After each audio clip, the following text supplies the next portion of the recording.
Demo train, কিন্তু সব আশার গুলে যেন বালি ঢেলে দিয়েছে কোনো অদৃশ্য শক্তি। ডেমো ট্রেন প্রকল্পটির অনুমোদন, দরপত্র, কেনাকাটা সহ প্রতিটি ধাপেই রয়েছে অনিয়মের অভিযোগ।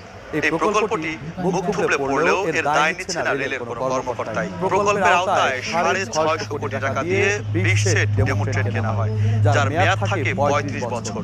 কিন্তু 2 বছরের মাথায় ট্রেনগুলো অকেজো হওয়া শুরু হয়। 650 কোটি টাকায় কেনা এসব ডেমো ট্রেনগুলো এখন আছেই বা কোথায়, তা খুঁজে বের করতেই আমাদের আজকের অনুসন্ধান। সেই ট্রেনগুলোর এখন কি হাল আর আছে বা কোথায়, সেটাই দেখার বিষয়। ডেমো ট্রেন খুঁজতে আমাদের গন্তব্য কমলাপুর রেল স্টেশন। সেখানে গিয়ে অন্যান্য ট্রেনগুলোর দেখা মিললেও খোঁজ মিলছিল না ডেমো ট্রেনের। স্টেশনে পুরো লোকশেডে খোঁজাখুঁজির পর অবশেষে সন্ধান পেলাম সেগুলোর।